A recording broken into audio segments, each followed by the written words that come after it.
I'm tired.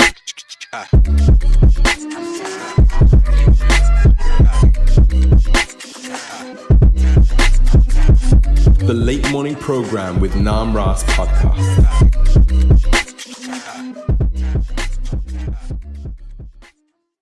We are we live. We're rolling. We're live. We're not live. I just like to say that. Hare Krishna, everyone. You are listening to the Nam Ras Podcast, the undisputed number one Hare Krishna podcast in the world. Each episode, it just gets a little bit. It gets a little bit more. The claim gets a little bit more grandiose. I'm here with my co-host. You are listening to the Spotless Purana in podcast form. Venkata Bhatta, thank you for joining me again. Thanks for having me. And we're so happy to have Kaunteya Prabhu here. Kaunteya Prabhu, thanks for joining us. Hare Krishna. Before we get into Kaunteya Prabhu, check out the merch. Today's sponsor is Timothy Todd T-shirts. Check out his wonderful tees. You can find him on Instagram. I'm going to put the link in the description. He's got some really cool tees. He's got the Shiva Ram one. I think you've seen me wear that one. It's pretty cool. That is a cool one. But check him out on Instagram. Timothy. I like this. This is real, like, kind of old school, like, yeah. It's giving, like, kind of old school Krishna book, right? Yeah. Timothy Todd T-shirts on Instagram. Go check him out. Timothy Tucker. Thanks a lot, Timothy, for sending us a T-shirt. So let's get into Kaunteya Prabhu. Kaunteya Prabhu is a man with many, titles, you could say, in ISKCON. He's got a long CV, a long resume. Long resume. And we're so delighted to have Kaunteya Prabhu here. Prabhu, tell us a little bit about yourself, just to get context for our viewers. Who you are, where you're from. I was born in Italy, in Rome, more than 60 years ago. Whoa. Next month, I'm 61. You do not look it. Oh, nice. Yeah, you don't look it. And so by Indian standard, I'm a senior citizen. So I get 500 rupees discount on domestic flights. Is that true? Yeah. That's amazing. Wow. Wow. So I was born in Rome. I also joined ISKCON in Rome in 1980. Right. I was in Italy for some time doing different things, mostly book distribution, full-time book distribution. Then I moved to India. I served in Gurukula. I served as a traveling assistant, servant, secretary to His Holiness Jayapataka Maharaj. Oh, wow.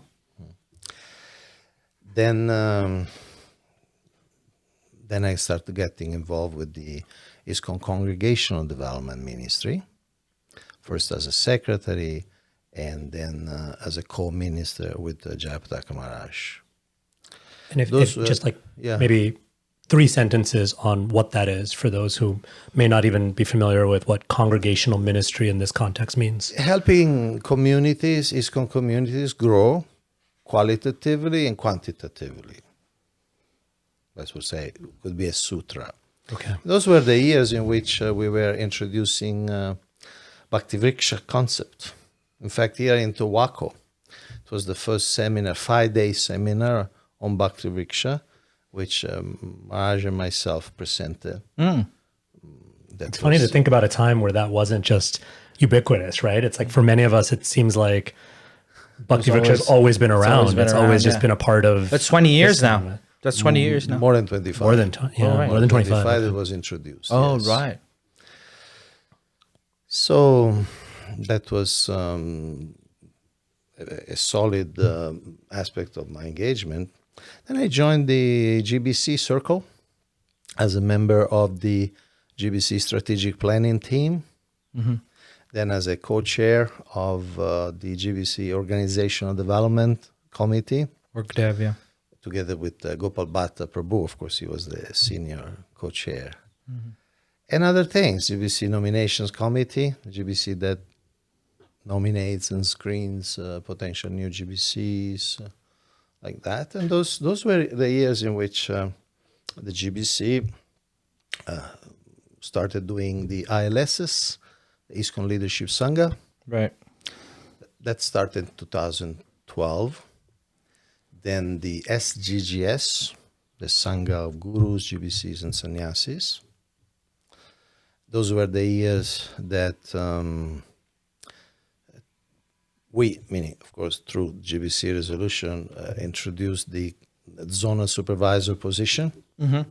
And together with the zonal supervisor position,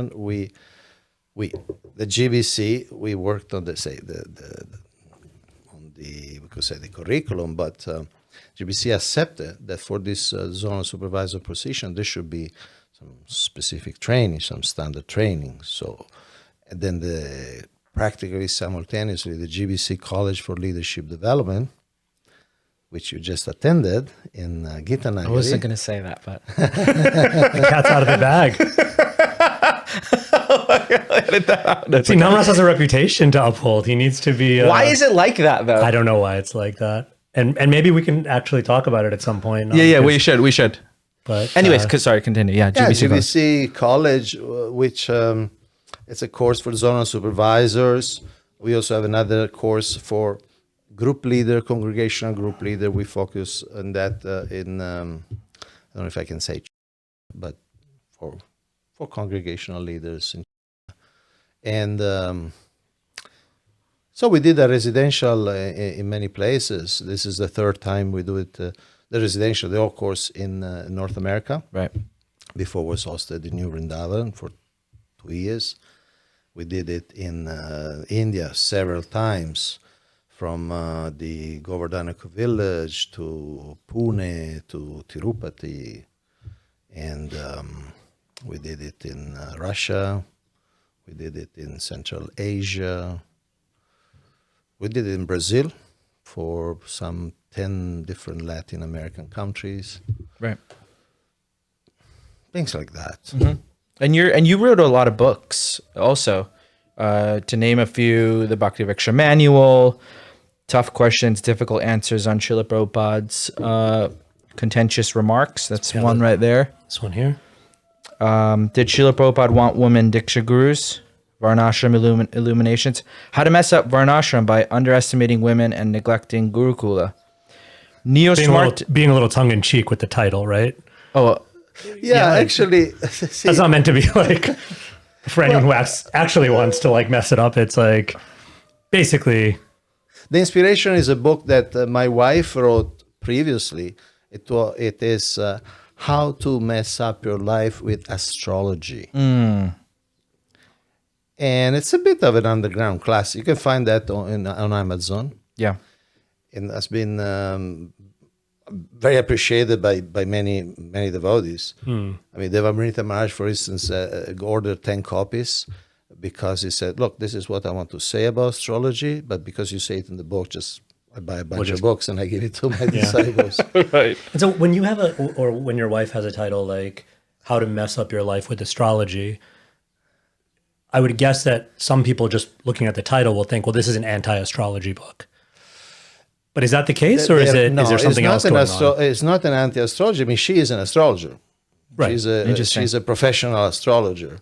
The idea is that it can be misused very easily. Yeah. You can get the wrong astrologer or even the wrong system of astrology, and you can approach astrologer with the wrong motivation. Yeah. So there is many ways in which astrology could hurt you. Right. So this is not anti-astrology. It's, as an astrologer, I want to say all of the ways that this thing can be misused. Yes. Yeah. Yes. And so is there a parallel when you talk about Varnashram in the same way? Yes.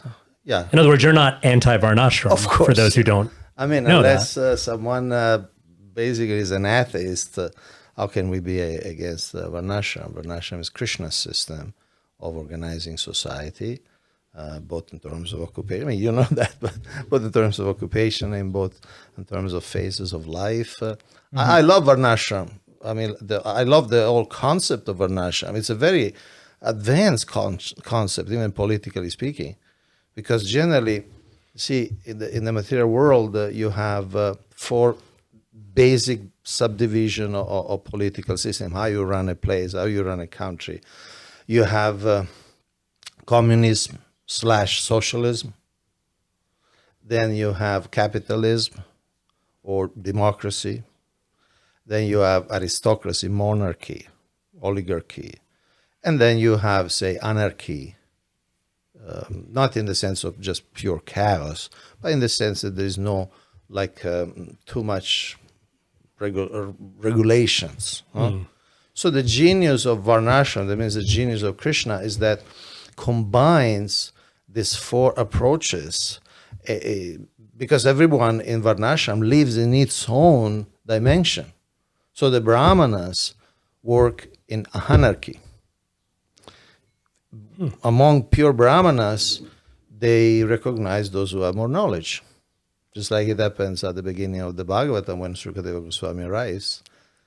We don't see lobbying, we don't see an election campaign. They just recognize, he knows more and he would be the best to speak, and they give him the Vyasa son. Right. Although Vyasa and Narada were there. So that's, we could say, anarchy. Then the Kshatriyas, they have this ambition, this power, power thirst, we could say, nature. They have to have that Ishvara Bhava. So they live in aristocracy, they live in monarchy, they live in this highly hierarchical system. That's their system. Yeah. And then the Vaishyas live in a capitalistic system, basically. They pay their taxes, and then they can make as much money as possible. Hopefully controlled by the Kshatriya that don't allow them to do something harmful for society. They can get rich on the harm of others. Otherwise, they're pretty free to make a lot of money. And of course, if they are cultured, they'll spend that money also for society, in charity, for temples, brahmanas, and so on. And then Shudras actually live in socialism.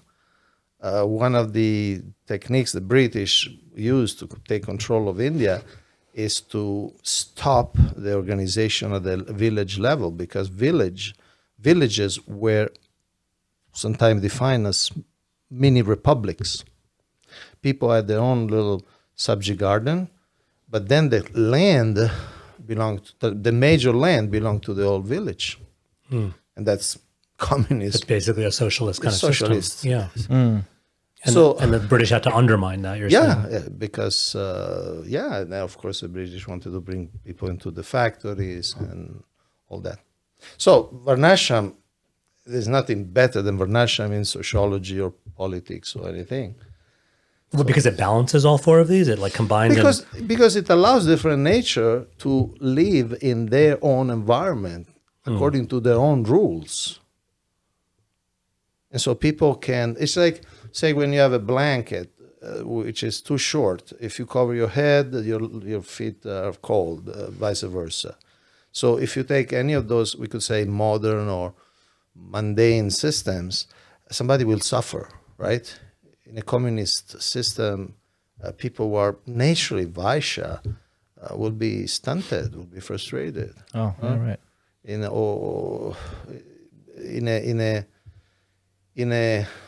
Vaishya, no, degraded Vaishya system where everything is profit, then of course the religious people, the religious teachers, the sadhus may actually be very, very, what you call limited or inhibited by the whole system, because there are different values.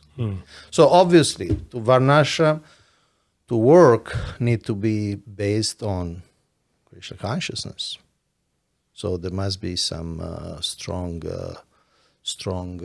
training. That's why kings, merchants, and of course brahmanas, they will go to Gurukula.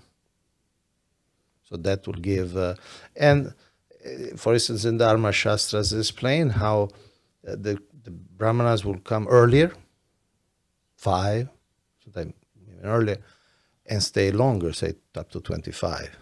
The Kshatriya will come a little later and get out a little earlier, and Vaishya will come a little later and get out a little earlier, because they didn't need all the technicalities. They just needed the culture. So when you have that system, yes, Vaishyas and Kshatriya will not be brahmanas, will not be teachers as a profession, as an occupation, but they'll have the culture of respecting the Lord, respecting the brahmana, respecting the Vedas. And what happens if you don't have that kind of cultural foundation? It's like having a tree without roots. Either it rots very, very soon, or at the first gust of wind, it just falls down. and this is what happened. Srila Prabhupada, for instance, gives the description how the Kshatriyas, when they lost their culture, their obedience to the Brahmanas, their obedience to Vedic culture, they started using their position just to enjoy their senses, enjoying the power. And so Srila Prabhupada say, by the laws of nature, monarchy stopped. It was not like a political arrangement. It's just the laws of Prakriti made that within the world didn't need the Kshatriya anymore, were actually dangerous for society. Like when we see, say, for instance, in Europe, say after the Roman Empire, it's just a story of kings just hacking each other. For there is the famous War of the 100 Years and War of 30 Years, and they were just killing each other basically. Although often they were all claiming to belong to the same religion, but very often they had managed to control the priests, so there was no real direction. So it becomes it's like an apple. An apple is healthy. Apple a day keeps the doctor away, they say. But if the apple is rotten, it can poison you. Yeah. There's Neo Smarta's the book Neo Smarta's The Greatest Danger to ISKCON, and then there's this book. Where do you want to go? Because they're both so interesting.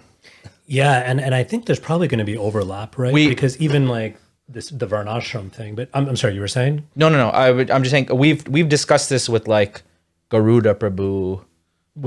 I have on the some of the statements in this book. You mean not this book particularly? But but like the same topic, right? But the Neo Smartas thing, I'm totally fascinated by / I don't know if disturbed is too strong a word, but I'm like not thrilled with the title, so we can look at that. Yeah. But on this Varnasrama, okay, maybe we'll get there. My mind's kind of spinning in a different direction. Yeah, go ahead. I'm kind of wondering, and I'm wondering your take on this as well, Nam. It's sort of like where do you slot into the whole like culture wars of ISKCON thing? If that's even like that may not even be like a good way of looking at it, right? Because someone might just take the little clip of hearing what you said and been like, okay, I know where he is. He's just one of those conservative traditionalists. But then you're laughing because probably you are like public enemy number one to some who are self-described conservatives, and they look at you as some radical liberal. And I'm just wondering, like, where do you slot yourself in? And do these categories even work? Like, what is liberal and what is conservative in ISKCON, and who is progressive and who is regressive? And, you're wearing a chador, I'm wearing a t-shirt. Does that mean I'm liberal and you're conservative? like some, I'm not to pick on anyone, but like some folks, yeah, it's really about what you wear. And that's how they decide, how sort of left or right you are. But yeah, so situate yourself. See, some of the things I say, I write, in which I believe, and of course I believe in them because it's what Srila Prabhupada says, what the acharyas and the traditions say, are very much seen as dangerous by some that, in colloquial terms, we can call the traditionalists or the conservatives. That.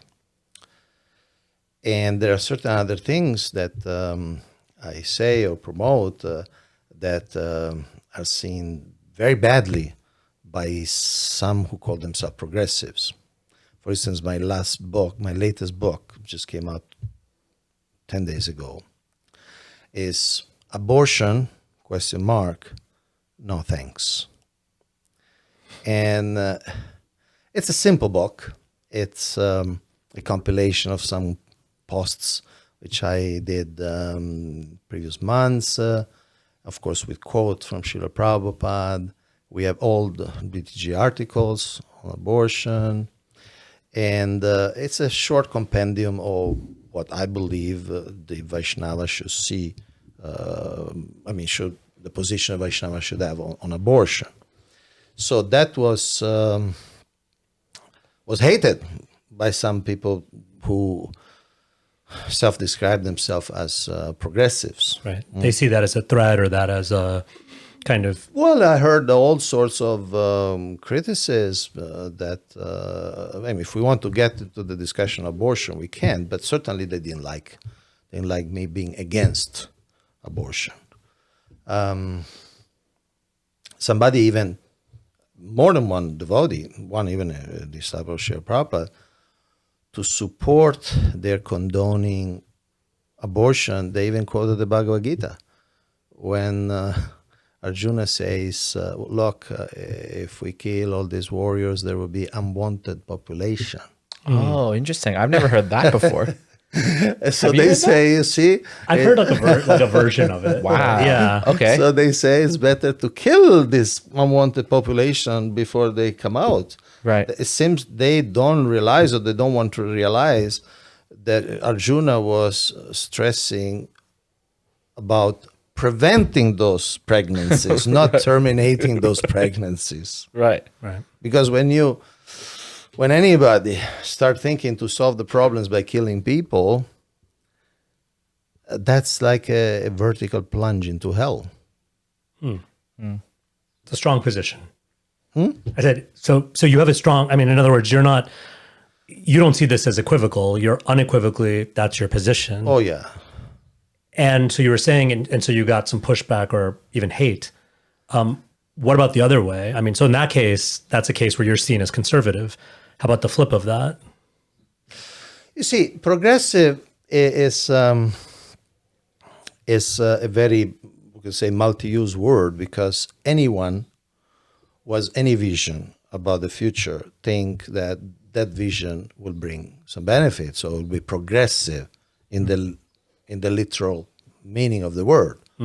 So some people will say that, may say that if we bring polygamy back or child marriage back, that's a progress to be more Vedic. So progressive, it's a type of concept that can be owned or misowned, interpreted or misinterpreted by anybody.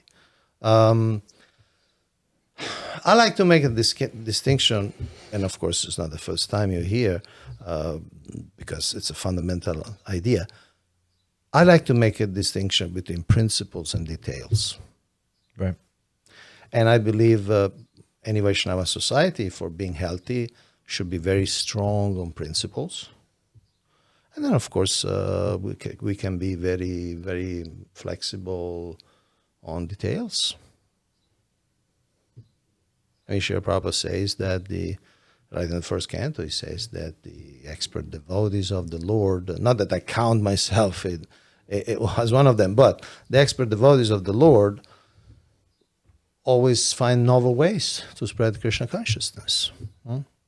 So I'm very enthused and supportive or innovative ways of propagation, or just the dialogue on what we should do to become more effective in reaching people.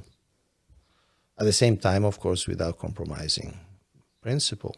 And sometimes it's just the opposite. Some devotees or some ideas, if we want to distinguish the idea from the person who promotes that idea, sometimes it's the opposite. Some people present themselves as Vedic or traditionalists, but actually sometimes I call them pseudo-Vedic. Pseudo-Vedic in the sense of? In the sense that, see, Veda means knowledge. And based on what's Vedic is based on knowledge. So knowledge involves understanding time, place, and circumstances. So some nostalgic or fanatical or radical or just narrow-minded or just some straight-jacketed idea of what's Vedic is not Vedic at all. It's actually anti-Vedic. Interesting. Yeah. How does that relate with neo-smartas? Okay. See, the Acharya, especially Srila Bhaktivinoda Thakur, he wrote a book on 13 Apasampradayas. So as a movement from Lord Chaitanya onwards, Gaudiya Vaishnavas have always had to deal with Apasampradayas. And the 13, which also can be subdivided in many more divisions, but the 13 Apasampradaya are basically two types. We could say elitists and populists. Now, the populists generally have been populated by less scholarly, less academic, from lower classes. So you have all these Sajiyas, Prakrita Sajiyas, Aul, Bahul, Kartabhajas, and so many Sakibekis. We know the type, right? And are still very much around, very much popular, especially in Bengal. And then the elitists are those who are like Jati Goshais, those who have arrogated certain rights by birth, and Smartas, those who may be very, very religious and even ostentatious in their practices of Vedic norms, Vedic customs. But the Smartas come historically from a Shankara tradition, so they are impersonalists, and they tend to miss the point of bhakti. They don't embrace the egalitarianism of Lord Chaitanya. Right. So the tendency is to make bodily differences. And these neo-smartas, what I call the neo-smart, so the smarta, there's a lot of literature. You can just what you call, go to Vanipedia and just say smarta. You'll find so many descriptions, so many definitions by Srila Prabhupada. And those are the people who, for instance, tried to kill Srila Bhaktisiddhanta Saraswati Thakur. Because he did open up the spiritual marketplace, and they said, no, if you're qualified, you can become a brahmanas. And of course, he obviously is based on the tradition, it's been based on Sanatana Goswami, Hari Bhakti Vilas. It's nothing new, but he made a very, very strong point. He started giving Brahmin tread to people who were born Shudra, Kayastas, and so on. So people felt very, very, very threatened, and they, as you know, they conspired to kill him. So Neo-Smartas, what I call Neo-Smartas, are devotees who are in ISKCON, and they are devotees, but they bring about, they promote, they broadcast certain attitudes which are clearly not in line with the spirit of Gaudiya Vaishnavism. Right. And they're discriminatory in nature. For instance, we have some devotees, and it's not just one or two, some devotees who, right now, they are pushing very strongly the idea that women should not become brahmanas, should not take second initiation. But this is something that's going on right now. Yeah. 2024. Yes. Yeah. There is the whole urban legend, and I talk about that in the Neo-Smartas, ISKCON's Greatest Danger book. There is the whole urban legend that Srila Prabhupada did not want to give second initiation to women. But he was pressured. He was pressured. He was pressured. Something. This is the story. This is the legend. This is the story. Legend, yeah. That's the story. He didn't really want to. He didn't really want. He was pressured. It was a concession. They threatened to walk out of ISKCON. That's the story. That's the story. And of course, there is absolutely no historical evidence for that? Yeah, because we have recorded interviews with both men and women who were present, and nobody ever said something like that. Yeah. In fact, nobody in any testimonial, nobody says that anybody spoke with. I mean, there is no proof that anybody ever spoke with Srila Prabhupada. Yeah. So that's wild. That is so wild that there's just like this sort of like legend with like zero historical evidence. Is it? I thought it was just His Holiness Bhakti Vikas Swami who said that. There are a number of people on his level, like Prabhupada disciples and gurus, or the next generation. I don't know the level, frankly speaking, but some are we could say well placed, and it's and I heard. I don't know. Yeah. Also, I mean, feel free. It's just with conversations like this, I'm always a little divided about, do we name names or do we talk about points of view? And I mean, with some people, they're so public about it that it's like, Yeah, I mean, His Holiness Bhakti-Vikas Maharaj is very public about it. he's very public about it. So I don't think we're misrepresenting, but at the same time, anyway, I just wanted to put that on the table. that- Yeah. Okay, I will. I wasn't even thinking of him. Oh, really? Oh, so there's others. Oh, interesting. That's really interesting. You see, for instance, recently in the last months, I saw some posting in Facebook by other devotees who say the same thing. Sometimes there are young devotees who they receive these ideas from other places, from other senior devotees. I don't know exactly the genesis of this. Right. For instance, one theory is that Srila Prabhupada did it because he was forced. I mean, anybody who understands Srila Prabhupada understand he would not compromise the system of Diksha in the Sampradaya because what? Because a few girls in their early 20s? It's like it defies like kind of common sense or historical and they wanted what? They wanted mantras which they never heard about in their life. And yeah, it's like it's very hard to imagine like Rukmini Devi is like 16 years old. She's like, even the girls, Swamiji? By the way, I demand Gayatri Mantra or I'm leaving right now. Like it's just it doesn't compute, right? Like you can't even imagine the scenario. Yeah, this girl so dedicated. Now we're talking about Yeah. Malati, Malati Prabhu, Govinda Dasi. People are dedicated completely their life. Jadurani, like they're not gonna. Yeah. Anyway, that's And they say, because of this unbearable pressure, Srila Prabhupada caved in, but he didn't want to have this as a system, ongoing system. So we need to stop. It's our responsibility to stop women from taking second initiation. And the fact that the first initiation of women, second initiation of women happened in May 1968. So Srila Prabhupada continued the same system, giving the same 7 mantras to all women for more than 9 years. yeah. So to say that that was an emergency, it's absurd. From whatever point of view you want to see it, it's just absurd. Why would you even think of addressing that such an crazy Because it's statement? a commonly held belief. Wow. See, people. We're not talking about some like really like fringe conspiracy theory. No. Like this is We may be talking of devotees who are actually very dedicated, very good devotees, and they're just victimized by some urban legends that they take it for real, either because they don't really know the history, they don't have that familiarity with the founder Acharya, his mood. I mean, there's that beautiful photo, right? I mean, there's so much. There's a beautiful photo of Srila Prabhupada. I think he's like teaching Vishaka Devi the mantras, counting on his hand.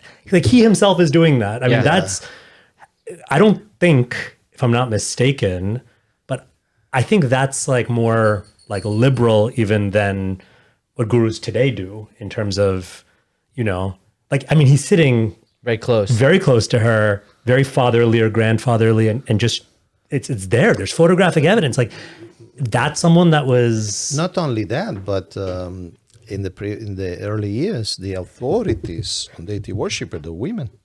right. Shilavati right. Yeah. Just passed. She just passed. Yeah. passed. So that's history. Yeah. That's history.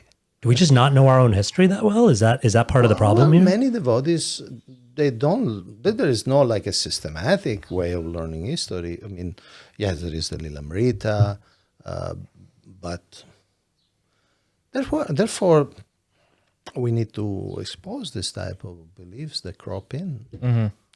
And just to bring us back, the sort of kind of umbrella term you're using for that mindset. So it's a mindset, it's a mood, is neo-smartism or neo-smarta, Yes. Yes.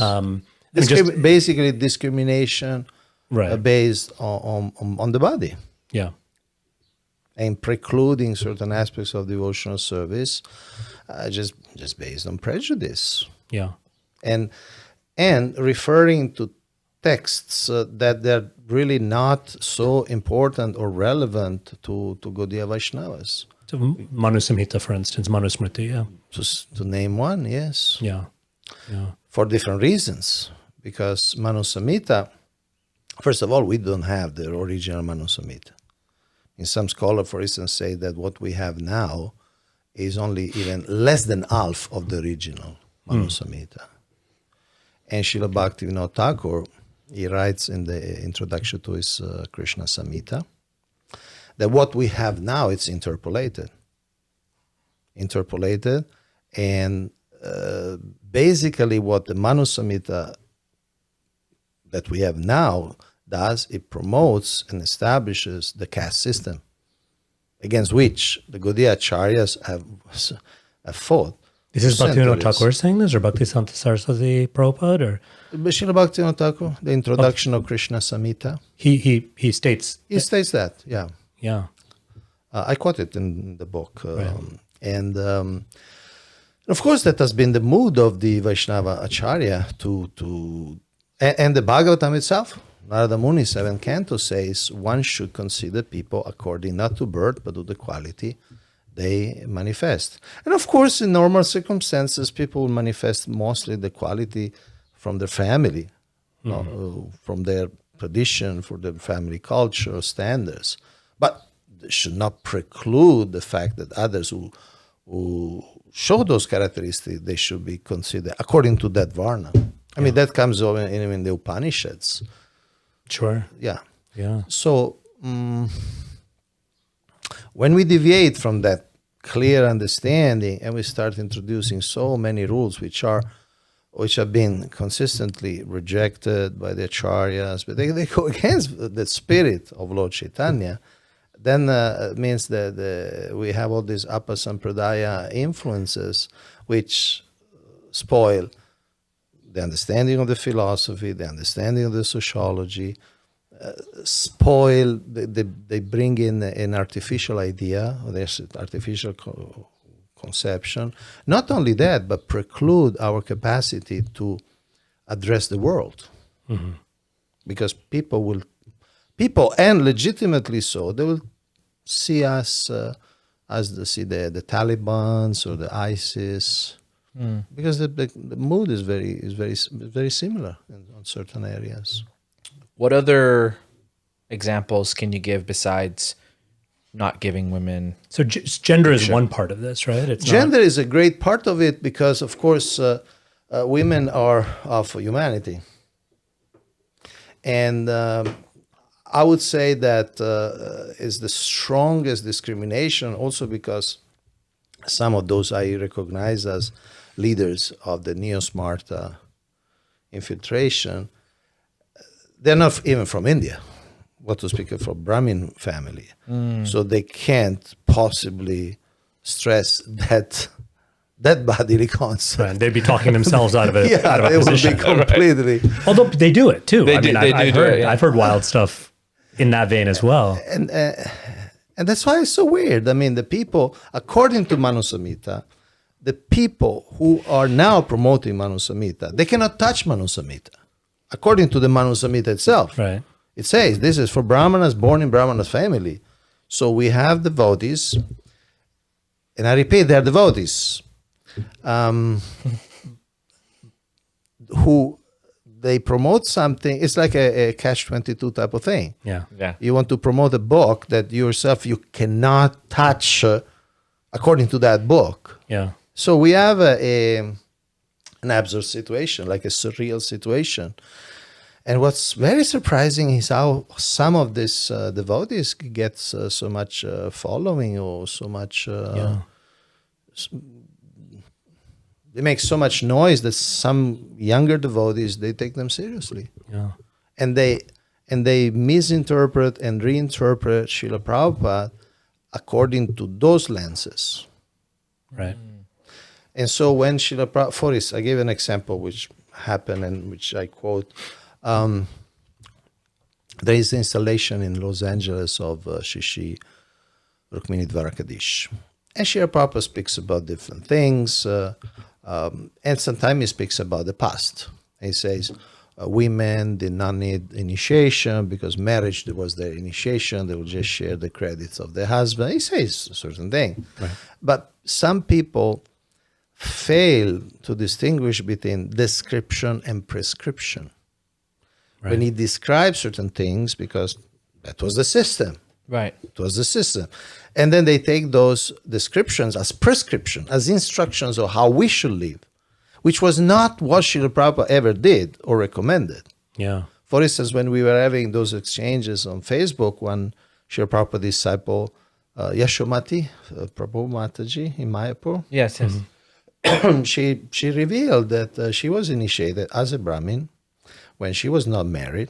So this whole idea that a woman will only have really religious spiritual identity when she was married, before it was Sansarto, limbo type of status.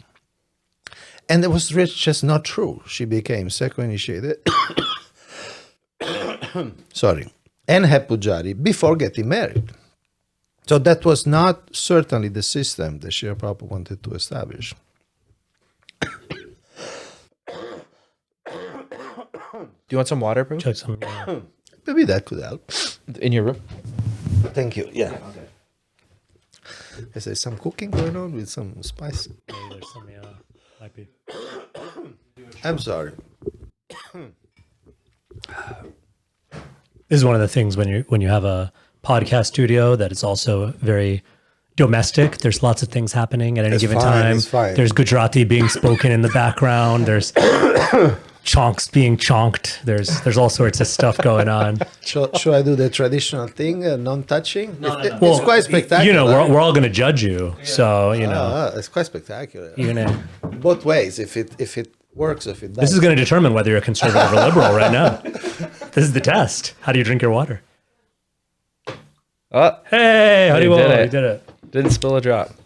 This is the most terrifying, by the way. This is the most terrifying aspect of giving class for me is when I sit on the Vyasasana. It's like the Bhagavatam I can handle, the Gita I can handle, the CC I can handle, but that moment when you need to drink the water and everyone's like silently judging you, terrifying. No, but like a cup without a lip. oh on yeah, it. because and they have all sorts of crazy cups now, and there's like no, you're like, how am I? Yeah. I don't want to lose our train of thought because and Nam, I don't know if you've like come across this distinction, but to me this is like so important. This idea of like descriptive and prescriptive statements. That's like, so cool. I love that. and especially when you get to this sort of like close reading of Srila Prabhupada and everyone, because more or less everyone is looking at Srila Prabhupada as, if not their number one pramana, at least like a major pramana in these like sort of, these issues. But then it's sort of like, if you take a descriptive statement as a prescriptive statement, your argument comes out looking completely different, right? Like, so please. That's a hermeneutics thing. That's a hermeneutics thing. Yeah. For instance, the Bhagavatam itself speaks about the Prachetas, how they were meditating underwater for 10,000 years. Obviously, we should extract the principle. And that's another, we could say, illustration of the importance between this discriminating between principles and details. Yeah. The principle of the Prachetas were that they were very friendly among themselves, 10 brothers. They were very serious in practicing austerities. They looked for a guru and so on. That is the principle. Obviously, not to go underwater, which so far I never heard any ISKCON devotees promoting. There is, I believe, a clear illustration. There is this verse in the 7th canto, when Narada Muni describes the different ashrams, he describes the brahmachari, and he very clearly says that brahmachari should have metta there. Right. It's in the Bhagavata, and the Bhagavata is for Kali Yuga. Yeah. So it's our book. And there is a lecture by Srila Prabhupada in which he explains that actually for us, for the brahmacharis in Gurukula, it's better to shave up. Now, the principle is the same. When you are a brahmachari, you should completely be indifferent to your hairdo, your hairstyle, hair care. Yes. That's the principle. So either you keep metta there or you shave clean. It's the same function. Yeah. But between the two, shaving up in this particular historical period has its benefit. No, it's more cleanliness, the public, and so on. Sure. You avoid different lices and things. So we should we should try to discriminate when it's a description and when it's a prescription. Otherwise, we make a mess. Yeah. So Srila Prabhupada certainly describes. So you were saying, like in LA, I think you were saying, Prabhupada gives this. That's one example. So that's one example, right? But That's a descriptive. Descriptive, how like the Dharma women, we could say. Yeah. You know? But then we need to see how he applied those principles, Right. and we see that he initiated men, women, a married man, a married women, first initiation, second initiation, giving all the 7 mantras. And those are not isolated episodes. Right. He did it for, in terms, at least for the second initiation, for 9 years. Right. 9 years. So that's not the exception. That's the rule. That's consistent. the rule. And Yeah. there is no indication that he ever wanted to change that. Yeah. But some people say, no, he did it for a particular emergency. An emergency, apparently, which lasted 9 years. But for a particular emergency, now we need to stop. We need to go back to the Vedic idea. That's why I call it pseudo-Vedic. I mean, the emergency argument, you could do some really funny things with that, right? Because what's to say that then just about anything in ISKCON, the way Prabhupada did it, right? Yeah, everything is an emergency. That was an emergency, like you could say. See, there are certain things that he did for emergency. Like, for instance, we hear that after the first initiation in New York City, he himself washed the pots. Right. So, but that's not a standard. Right. I mean, even that first, even the first yagya, they like breaking up like pieces of like a crate, and they were using margarine instead of right. Like, obviously, you know. And why we know, I mean, besides the obvious reason, but why we know that he didn't want to establish those standards, because it changed. Yeah. It changed pretty soon. Yeah. Pretty soon the devotees learned that, okay, no, the guru, you shouldn't let the guru go home and let the guru wash the pots after initiation. Yeah. Or how you do yagya, what kind of ingredients you use.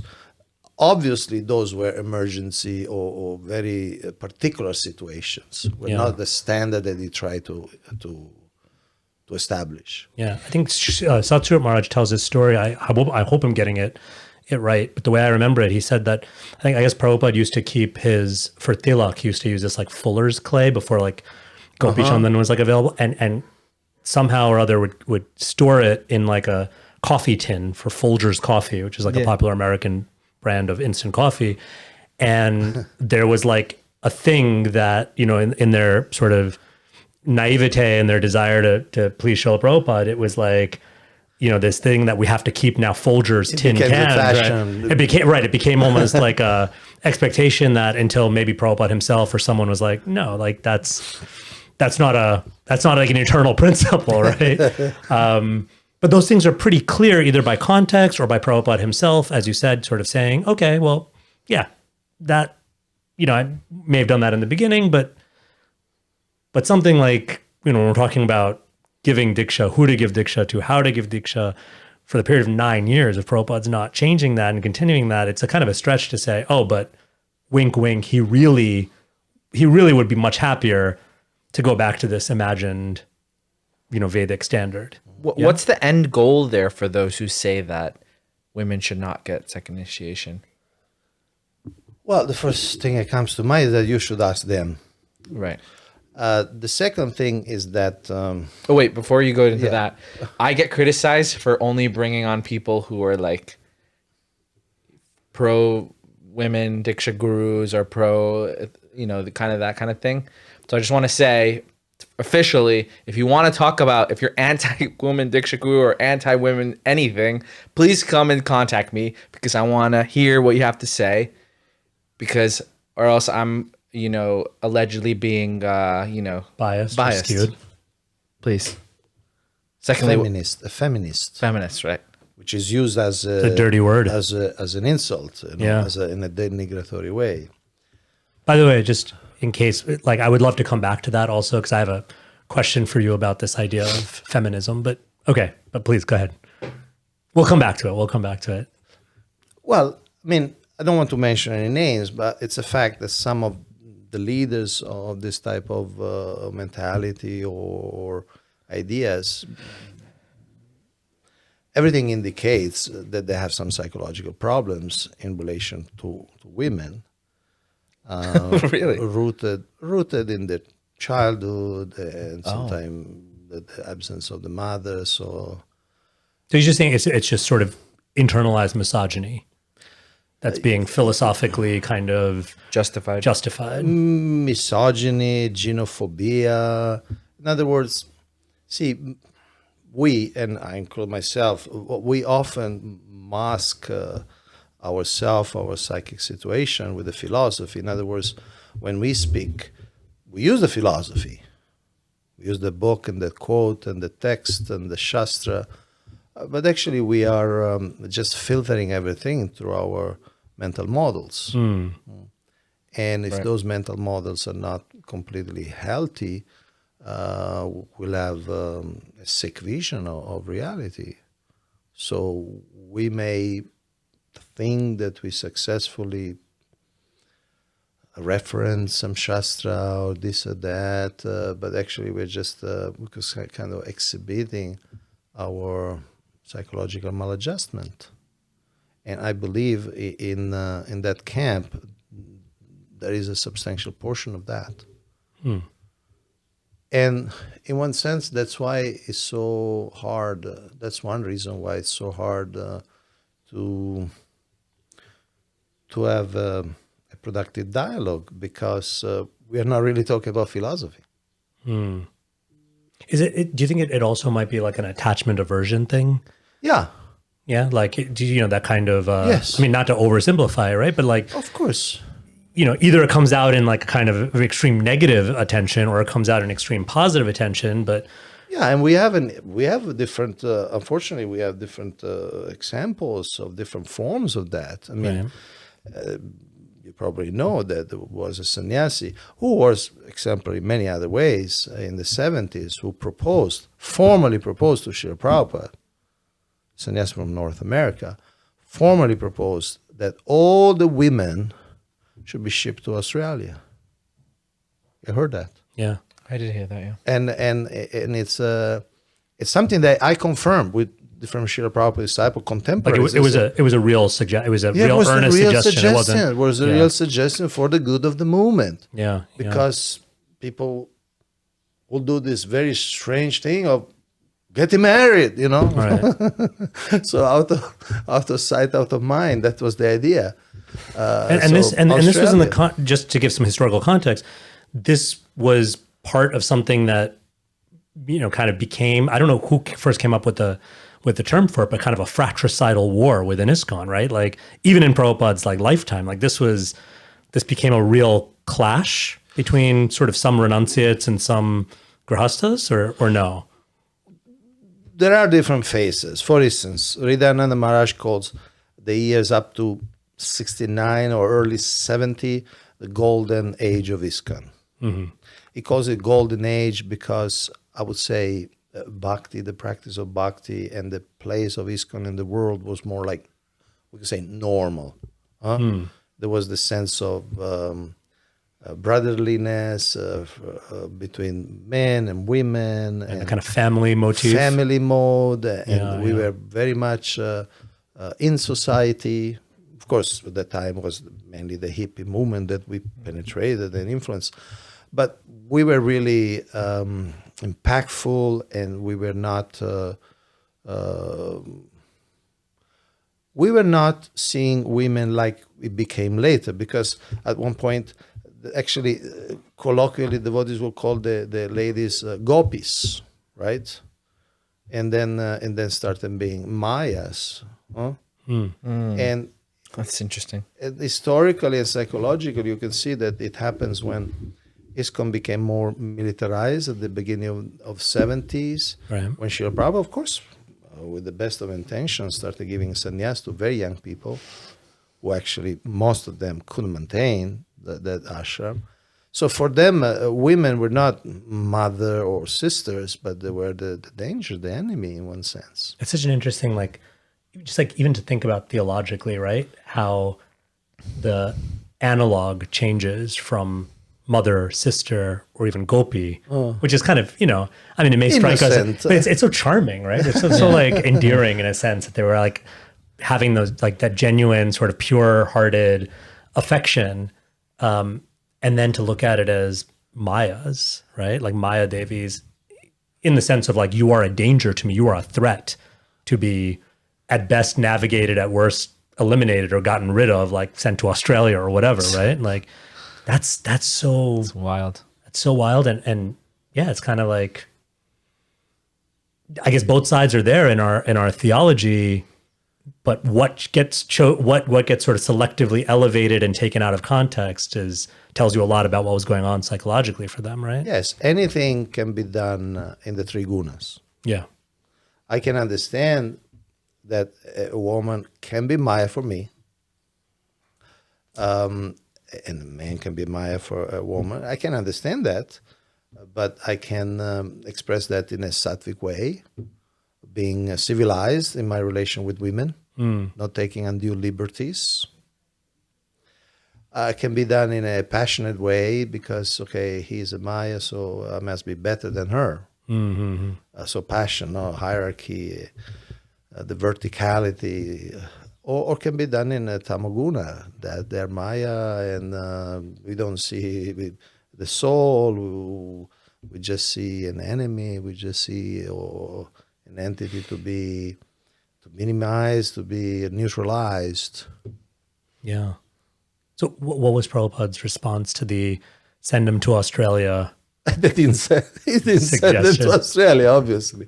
But did he? But what was his reaction? I don't have any specific reference, like a letter or something, but obviously he didn't do it. Yeah. In fact, what happened when this all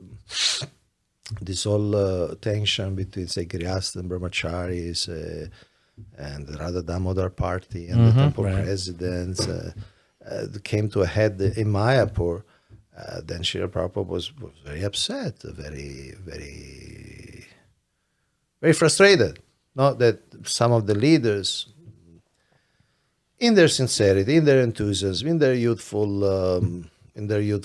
zeal, but instead of solving problems, they created problems. Yeah.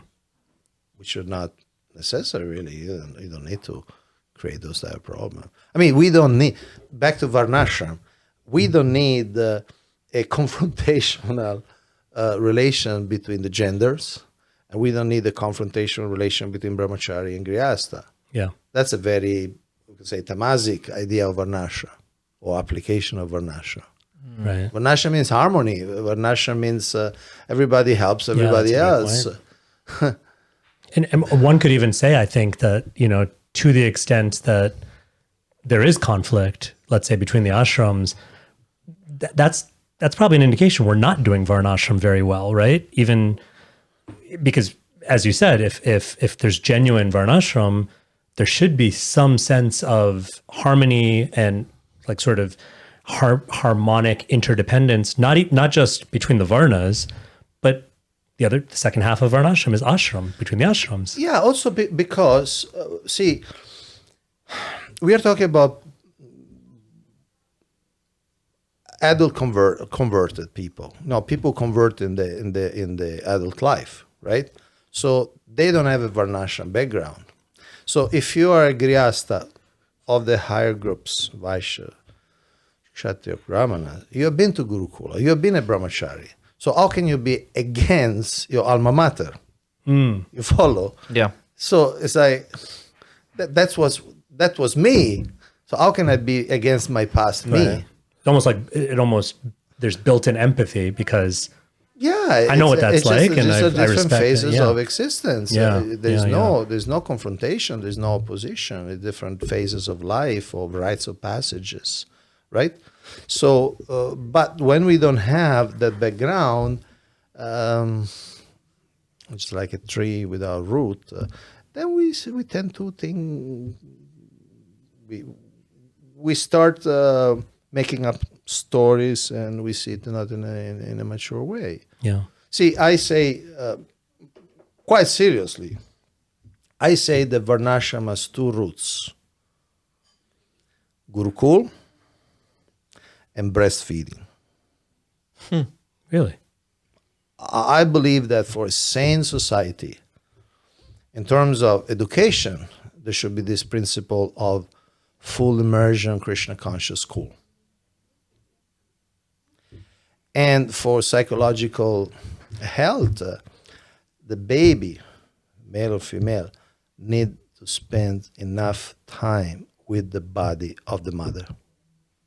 Better if breastfed. But that spending time, years, literally, physically, on the body of the mother, Right. that's what makes normal people in society. And when that's missing, there will always be something missing. Right. Males will always look for those breasts throughout life. What I love about this conversation, it just like, you think you know where it's going, and then it just goes. I'm gonna cut that part. I'm gonna make that into a reel. that is gonna go viral. Like, but I like that you said full immersion Krishna conscious school, because that's not exact. When you said like Gurukula, I was like, no, I'm not. I'm not. I'm out. I'm out. I'm as a out. parent, I'm out. Definitely Yeah. not. Yeah. But again, principle versus detail. yeah. Good. When you say Gurukula, you're using that as a shorthand for a concept, a principle of full immersion, Krishna conscious spiritual education. When you say breastfeeding, you're using that also in one sense as a shorthand for this deep connection that for most people will be a biological, the act of breastfeeding. Less of a shorthand. Okay. I speak quite literally. But to be fair, right? Like, and I'm not an expert on this by any means, but let's say there is some, there's a mother and her child, and for whatever reason, biologically, anatomically, whatever, she can't. But you're saying the principle can still be upheld, right? It's not that we're going to shame that woman for not being able to breastfeed her child. Of course. And I appreciate it, and you're saying, of course, but also as we just discussed, right? Like people can get very wildly literal with certain things. So I just want to be very clear. Yeah. Again, principle, like detail. speaking about Gurukula, as we just said minutes ago, anything can be done in the three gunas. Yeah, that could be. Even the most holy and traditional and recommended, the beneficial thing, like a full immersion Krishna conscious school, can be done in rajas or in tamas or in sattva. Yeah. Like for instance, I see a model which could be a part of a model which could actually work better is when you have grihasthas in charge of a Gurukula. Yeah. So the element, the feminine element, the motherly element is present, and plus doesn't mean that the children, they don't have to go back to the home, say 5 or 6 o'clock in the night. Those are again details. Yeah. Do the children have to live in the ashram, sleeping on the floor, like sometimes Srila Prabhupada says, sleeping on the floor? Yeah. Do we need to get to that level of literalism? But the principle remains that it's to have a full immersion education, fully Krishna conscious immersion. Srila Prabhupada said that if we do this, he says in the Bhagavatam, it's public, it's solemn, it's official and open. It says that the leaders of the Krishna conscious movement should give, of course I'm paraphrasing, but the message is the leaders of the Krishna conscious movement should give full attention to this Guru-kula, because the children coming from this system will change the face of the world. And in another again in the Bhagavata, purport, he says, why it's so important? Because he uses an expression, when children grow up like this, I wish I knew the exact words, but basically he says, I'm paraphrasing again, Krishna, it becomes an irrevocable fact in their heart. I've read that. Yeah. They love Krishna, no matter what. Yeah. They, in their teenager years, maybe experience something else, but they love Krishna. You can't do anything about that. Right. So, yes, principles and details. Yeah. But even to that point, I mean, not to, sort of belabor the point, but to that point, again, someone can read that in a very literal and a very superficial way, get a building, slap the word Gurukula on it, have kids in there, practice some austerity. They're going to come out. They're going to change the face of the world, or you're going to really mess them up, right? So when I hear like that statement, it's like, yeah, if I have faith that, people coming out of that Gurukula experience really will have like Krishna as an irrevocably in their hearts and will be super empowered to change the world.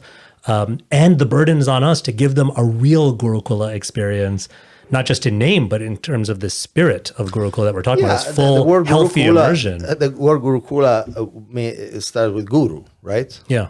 So you need to have the right teachers. And obviously, teachers are considered to be the most important element of society, the head of society. The things you've been talking about are great theoretically, but I just haven't seen it in real life. Do you have any conception for, is it something coming in the future? Is it something that can happen now? Yeah, it's a great question. It's a question of priorities. You see, I have an old presentation which I gave at the ILS, I gave at the Varnasrama convention in Gitanagari some years ago, and occasionally I gave it at GBC College. And it's entitled, Varnasrama without Gurukula is just a hobby. And there I explain why we have this understandable allergy to the concept of Gurukula. One reason I'm like super allergic, by the way, just full disclosure. Same. I would describe myself as one of those people, so I'm very interested to hear this. Yeah. But you can see why sometimes the conservatives don't like me and sometimes the progressives don't like me. So I have You're in a hard you can place. see why now, right? Yeah, Okay. totally. Yeah.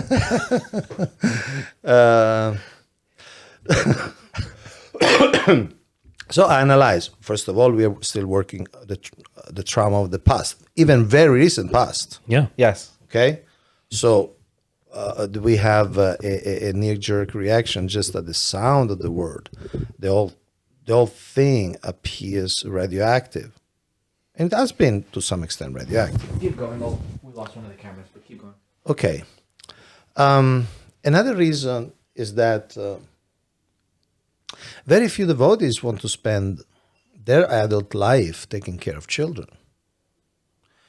To do that, we need, as I said, Guru-kula means the house of the guru. Guru means, first of all, is a brahmana. And brahmana means people who, pure brahmanas means not knows all the mudras and they have hundreds of bells of different sizes for different pujas. But a real brahmana, the highest brahmana, is one who would just enjoy giving knowledge. And it's the calling. It's something that they truly, and it's their vocation, and it's their joy. It's the joy to see a human being become better under his or her eyes or his or her supervision. And we don't have many of those, really, because it needs a level of sattva guna. Sattva guna means, okay, it's a long-term project. It's a thing that won't give you money, won't give you money, won't give you position, won't give you that type of respect in society. And again, you'll never enjoy the fruits because these people, these children will walk out into the world, and people will often, they will not even know or see the connection between the student and the teacher, the student as an adult now, and the teacher. So in our movement, besides the history, I don't want to say things which are not accurate, but so let me carefully phrase. Some devotees orbit more towards devotional services in which you can engage, say, maybe in an easier way, say, Vaishya tendencies. Or say, building something, fundraising for something. These are divine efforts. I'm not in any way, shape, or form trying to minimize them. Yeah. But you can put certain aspects of the of the Rajaguna, you can put that in the service of Krishna. In Gurukula, you can't. There's really not much room for Rajas and Tamas. You can't. There is no room, right? Like if I clean this room, it's a sattvic activity, but I can put on some good passion, right? Yeah. I roll my sleeves and I just put, but with teaching children, you can't really. You need to have very mature people. So your question is why didn't work? We need the proper people. If we don't have the proper people and the proper priority. Sometimes we see we are willing to spend literally millions of dollars for places of worship, which is a divine, sacred, pure devotional service. Yeah. Millions of dollars. And we find enthusiasm, years of collection, years of cultivation, years of begging, years of asking. But we're not willing, as a movement, on average, to even put a fraction of that energy to build a full immersion Krishna conscious school. That's true. I mean, it becomes a little bit of a vicious cycle, though, right? Because, again, because of that allergy, because of how badly it was done and how, it would be one thing if it was like a neutral history. It just like wasn't done well. But it's actually a very traumatic history of it being done violently, poorly. As let's say, just to kind of be very blunt about it, if I'm a prospective donor, the second I hear someone saying, we're raising money for a school, it's like, nope, you have a really crappy track record with schools. I feel much more comfortable. Like, I'll give you money to open a temple because you have a pretty good track record with temples. Yeah, there's much less deity abuse than children abuse. Right. Which... Although there is, but... There's deity abuse as well, but, and not trying to be facetious, but on the whole, the stakes are lower, to be honest, right? In the sense of like, yes, you can really do some terrible things, when a temple goes awry, but like the level of damage that you can do, right? With the most vulnerable population. But also like, just in terms of infrastructure, in terms of like track record, in terms of strong suit. And again, I'm open to being corrected. But at least my hot take, you're familiar with this term hot take? Not 100%, but... Right, like kind of my off-the-cuff, somewhat controversial opinion on it. Yes. Is, there are things that ISKCON does well, and I don't think, like, childhood education is one of them yet. Yes. And I say this as someone in the educational world who's married to an educator, right? Like, as far as just doing it well from a sort of standpoint of like doing it sattvically, doing it intelligently, doing it sustainably, doing it, safely, all these things, I don't have a lot of faith in that proven track record. So why should I fork over money to that experiment? Yeah, let's discuss that. See, it's a question of values and priorities. See, we did not only have in our history of introducing the Vaishnava practice and to make sure proper introduce the Vaishnava practice, and we are trying to implement on a social scale in the West and everywhere in the world in modern life. Yes, we had a lot of failures in the education field, but we also had a lot of failures in other fields in which people did not lose enthusiasm for. For instance, we had divorces going back to the 60s, right? You see those letters your Prabhupada say, please don't divorce. Sometimes you say, I'll just take, you're not divorcing as your devotional service, just stay together. That's like enough. Yeah. So we have more than half a century of disasters in marriage, but we don't seem to have lost enthusiasm for getting married. In other words, or we have also disasters in building temples, and then this temple gets stolen, misappropriated in different parts of the world, but we did not lose the enthusiasm for that. All I'm saying is this. You're saying why? The simple answer is because it's essential. Srila Prabhupada wanted Varnasrama, and the education system of Varnasrama is Gurukula. a full immersion Krishna conscious school. Without that, it's like trying to have a tree without roots.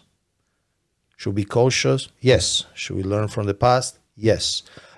We understand that people don't like to give donation for something that's such a track record. Yes, we understand all this. But if we are here for the long run to fulfill the vision of the Acharyas and to fulfill the vision of the Bhagavatam, Gurukula is essential. I agree with you that we did not do well, but I don't think there is a solid or viable alternative to that. So the question is on the table is that we take all those instructions, and perhaps sometime we could present that. I presented that seminar also at the, what is it called, the mantra. Oh yeah, mantra. Yeah, I presented that the same to that also, because it's one of my fundamental, we could say, I believe that's one of the fundamental elements for the long-term success of the Krishna consciousness movement. So I agree with everything we have been saying, you have been saying. At the same time, it's a question: do we believe in that vision of society? Because what happens is that every type of society creates a type of education that perpetuate itself, perpetuate that society. So like an industrial society creates a type of schooling to create manager and other people who fit in that industrial society. It's a cycle. And that education creates people who fits in that society. So the society creates a type of education, and that education creates a type of citizens for that society. So there is no alternative if we really want to apply the principle of Varnasrama. That in short means healthy brahmachari, healthy grihastas, healthy vanaprasthas, healthy sannyasis, for those who get there. And then everybody harmoniously engaged in devotional service according to their nature, but ideally in a Brahminical culture. One can do anything occupationally, but the culture of the individual, the lifestyle should be Brahminical. Cleanliness, sadhana, and so on. Because a Vaishnava can be anything, can be a farmer, can be a garbage collector, but the personal life will be Brahminical, will be sattvic. Okay, so if we want to establish this vision and implement it in the world, a full immersion, Krishna conscious school is indispensable. And therefore, I believe we should talk about it.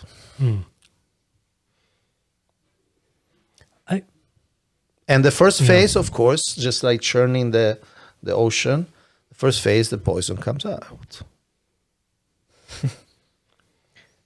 Yeah, I'm not quite there yet, but I really appreciate and I love the idea that like we have to talk about it. And I know, Nam, I don't know if you have a similar thing, but I know my sort of allergy sometimes can prevent me from. It's like I don't even want to talk about that. Like it's just I don't want to, But to your point, I mean, I do think there's constructive, thoughtful conversation can maybe help us, move the needle a little bit. I want to kind of go back to something I just heard you. I think I heard you say, and I want to get your kind of clarity on this.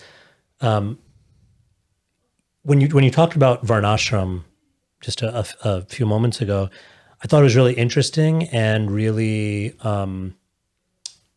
telling. The order that you put it in.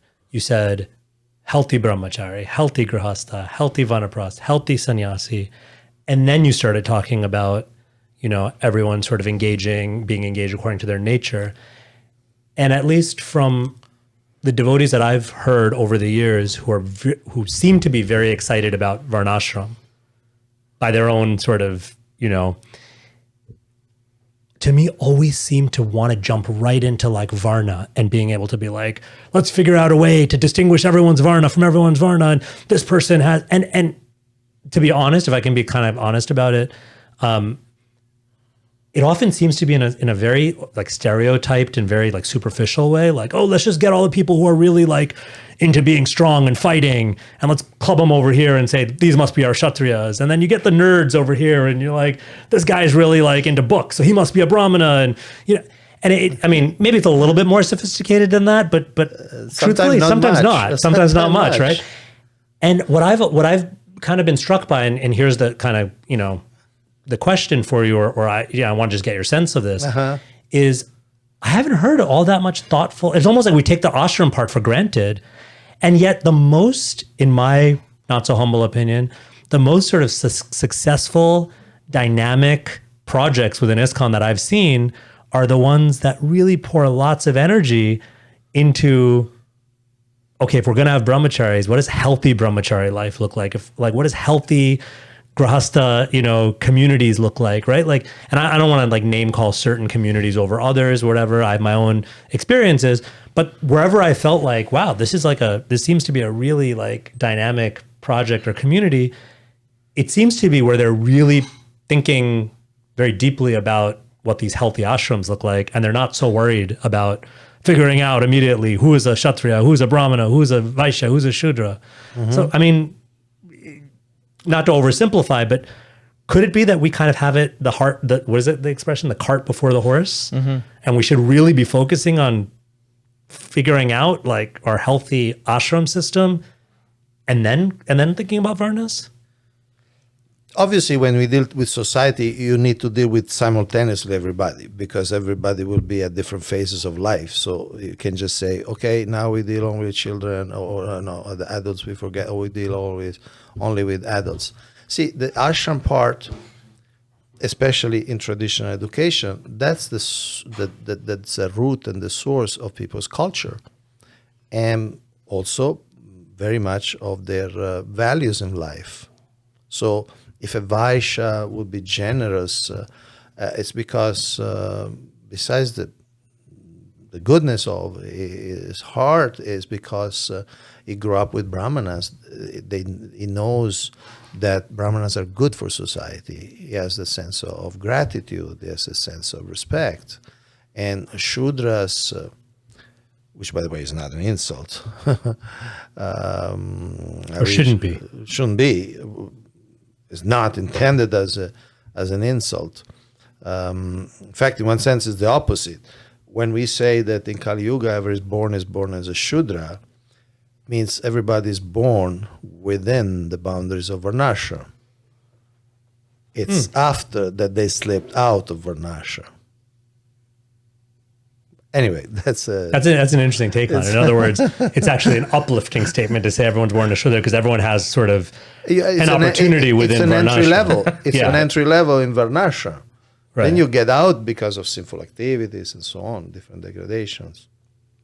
So, the ashram, especially the brahmachari ashram, especially the formative years, is what gives you the culture, the values. And again, sociologically, in our society, we are still mostly new converts. Yeah. And one reason that we don't stress so much education or traditional education is because, I mean, as new converts, very often devotees are doing all right. I mean, we're chanting our rounds, and we are doing some service, and we have sometimes strong faith, and so we don't. And we many of us grew up without being born in a Vaishnava family, without going to a full immersion Krishna conscious school. So we may not feel the need, because we're managing somehow with whatever background. No, I went to a public school in Rome, Italy, in the late 60s and early 70s. That was my background, and I'm here somehow. So we may not think as such an urgent thing. Right. That's part of the problem, we could say, why we don't give too much attention. Yes. Then when we have the culture and the values, in one sense, what we do Are you a computer programmer? Are you a merchant? Are you a teacher? Those, in one sense, for Vaishnavas are details. Because then when we go to the temple, we are all dancing and singing the same. And that kind of social, to some extent, that the social hierarchy, I'm not saying dissolves, but certainly is not emphasized in the practice of bhakti. Everybody, see, Guru Padashaya Diksha Guru Rasavan, everybody has the same path, independently of the occupation. Of course, if the occupation is extremely sinful, one manages a slaughterhouse, maybe there is need for intervention. Right. But in the normal sense, honest occupation, we hear this expression, honest occupation, and then Vaishnavas are Vaishnavas. And so how they practice bhakti, the level of faith. And Lord Chaitanya himself demonstrated it by often choosing people as leaders. People were ostracized in society, were fallen, like Haridas Thakur, Rupa Goswami, Sanatana Goswami. By social conventions. By social conventions. Yeah. By social conventions. So he made the point, no, these are the main leaders of society. Advaita Acharya did the same. You might have heard a story where Advaita Acharya was with all these brahmanas, and he challenged everyone. Look, it is said somewhere in the scripture that if you are a real brahmana, you can evoke fire just by blowing on a piece of wood. And then everybody did it, everybody failed. And then he asked Haridas Thakur. And of course, some people say he's Brahma, some people say he's Prahlad Maharaj, but he's a great mystical person. So he just with a very soft blow, and then the fire came out. So these are the avatars of the age who come to establish this point, that on the level of bhakti, really the birth and the body and the occupation are really secondary. And that's why this smartaism is so deleterious, is so dangerous and insidious for the Vaishnava society, because erodes and corrodes the root of Lord Chaitanya Sankirtan movement. You know, now I'm also curious what your experience with this, but one of the things that kind of is like a personal pet peeve of mine is being a person of Indian origin myself.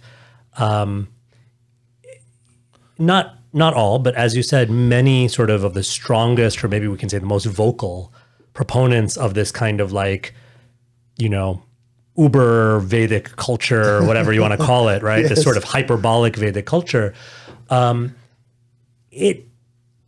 I want to try to be a little kind about this, but it often seems so rooted in this kind of like imagined, super idealized version of Vedic culture, Indian culture, even Hindu culture, if you want to, you know, I know people have different opinions about using the word Hindu as applied there. And the irony is like, for someone who ostensibly is coming out of that culture myself, you know, and has like, this is supposed to be my forefathers' culture, I don't recognize myself in it. And certainly like, they don't seem very interested in like what we have to say about it or what we think, right? And like, just as an example, right, when it comes to the female Diksha Guru, and we've talked about this a little bit, I get so frustrated hearing this argument offered that somehow, you know, it's more Vedic to, you know, the idea that like, or the idea that female Diksha Guru is so anti-Vedic and is so scandalous to like Hindu culture. That's not my experience at all. Like they don't make a big deal about it. Normal Hindus don't make a big deal about it. At all. Like it's not even a thing. Like there's so many, you know, speaking of non-Vaishnavas, but like there's so many other sampradayas, other traditions, other ashrams, other matas, where not only do they not have an issue with female Diksha Gurus, but they seem to have been doing it for like many generations and also Vaishnavas, being just especially fine. North Indian Vaishnava, like Nimbarkas. Oh, for sure. Yeah.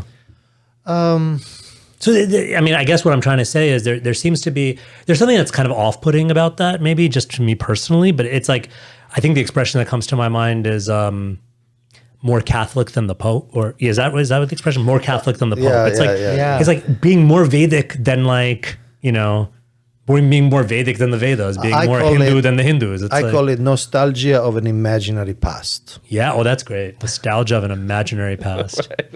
Preach. So the idea, for instance, the idea of how women will deal with their husbands, there is that story in the Mahabharata, which is Shastra, where Kunti Devi first invites these three great demigods, and they have 3 children with them. Yeah. And then Pandu gets really fired up. Okay, bring more, bring more. Imagine a king having the Devatas as their son. And Kunti Devi, no, it's an emergency. You can't procreate, so 3 is enough. That's it. And there is all discussion. There is all fight, domestic fight. And he says, no, the wife should listen to the husband. And Kunti Devi say, no, I'm not going to do it. Or if you see how Sita Devi, I mean, the epitome of chastity and submissiveness, Sita Devi, how she calls Rama when Rama wants to leave her in Ayodhya and going by himself. Right. Very strong words. Really? So these were real, I mean, of course, Sita Rama, Lakshmi Narayana, Radha Krishna, but I'm just saying, this episode showed these were real people with also real differences of opinion. And It's like multi-dimensional. They're not like flat, stereotyped, simple, yes, yeah. yes. They're not figurines for catechism. No? No. And also we should see what is the catechism, what we want to teach. That's why the book you mentioned, How to Mess Up Varnasrama by Underestimating Women and by Neglecting Guru-kula. It's like a 2-part book.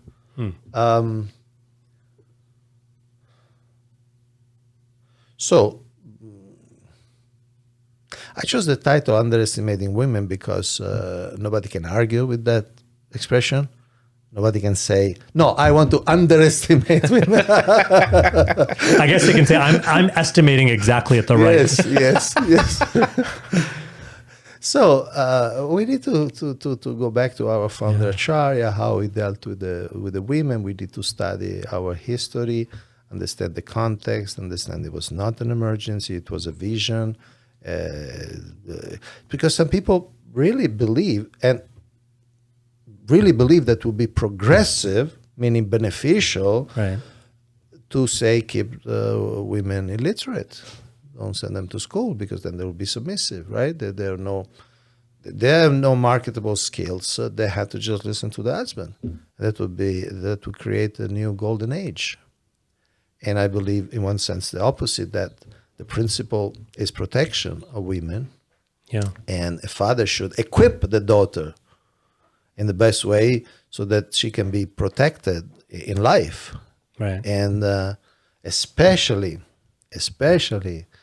in the present context, in the contemporary times, which you don't even have any guarantee that she will find a husband, that the husband will be good or will be a good provider and so on. Right. It's extremely essential in the spirit and adherence to the idea of protecting women. Right. The women are equipped. That's a heavy responsibility, right? As a father of a daughter, I mean, that's how I understand it, right? It's first of all, and I've heard you speak this before, and I really appreciate this point, that the language of the imperative to protect women, that's being spoken to the men, right? That's not like a put down of the women. That's like, hey, wake up, mister, and this is your responsibility. Protect them from whom? From men. From men. So it's and the sort of like maybe what I'm hearing, if I'm hearing correctly, is kind of like there's many, like it's very nuanced. There's many layers and facets to what it means to protect, right? And so one aspect of protecting, as a father, protecting my daughter is, hey, it is a very uncertain, scary world out there. I, as a father, need to equip my daughter in the best way possible for not just some romanticized, idealized version of the happy ending that I want for her, but like for this real world, that's a rough place, right? And so part of that is, to your point, I think, Yeah, so therefore education and all of this, right? so we need to negotiate the ideal and the real, Yeah. and do the best. Like Srila Prabhupada did. He wanted to spread Krishna consciousness, and sometimes for a period he had to stay in a house and keep his food near the dog meat in somebody's fridge. Now, is that the idea? Is that no? Or he did start. That's clearly did as an emergency, but he started doing wedding ceremonies, which basically no sannyasi ever did. I mean, in Indian Vedic culture, that he clearly said that was an emergency because nobody knew how to do it, and so we need to see what's the ideal. We could say the handbook picture of what person should do, and then what's the most beneficial in a particular circumstance, time, place, and circumstances. So in dealing, you're a father, so I think you can relate to the idea that protection take different forms. And as we said, everything can be done in the Triguna. We can give a very tamasi type of protection. I mean, I heard some devotees in a particular community in North America that with the idea that the world is Maya, that Maya is so powerful, everything is bad, they purposefully kept their children practically literally ignorant. They never sent them to school. And from what I understand, these children, there was at least one girl and a boy, practically they became retarded. Practically they became dysfunctional. So that's like protection in the mode of tamas. In fact, you're making them more vulnerable because you're not equipping to deal with the world. Yeah, right. So yes, these are the types of dialogues that we should have. Yeah. That's all I'm saying. I appreciate that. We should understand the principle and see how to apply them. We're coming towards the end here, but I did want to talk about this as well as some of your views have gotten you banned in parts of ISKCON. If you didn't know that, I did not know that. We should have led with that. Wow, I did not know that.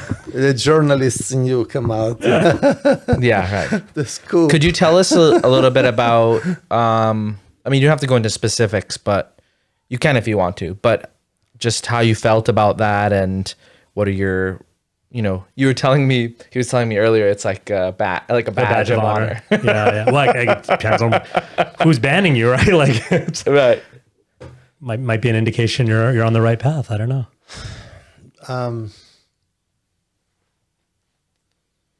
See, my first ban was in Siberia. That sounds like just like the setup to a joke or something, right? Like, I was telling him, who wants to go there anyway? Yeah, nothing against devotees in Siberia, but No, they're so sweet. yeah, I'm sure. Yeah, I actually know a devotee from there. Yeah, There are thousands, by the way. So yeah. oh wow, I didn't know that. Siberia is pretty big. Yeah. So I was visiting, and one Bhaktin wanted to take initiation from a particular guru, and apparently for what we call colloquially politics, the temple president didn't want to give recommendation. Although apparently she had ticked all the boxes. So I made some noise.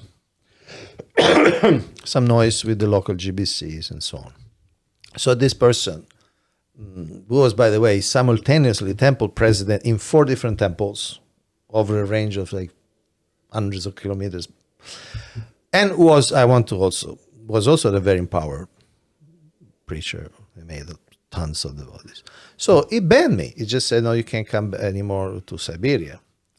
Because you try to advocate for this Bhaktin. Because I made some noise. Yeah. What's going on? I mean, I wrote to the GBC, say, what's happening? Why this Bhaktin should not be given a recommendation? That was my sin. So that was ban number 1. Ban number 1. But you never really forget your first ban, right? Something very...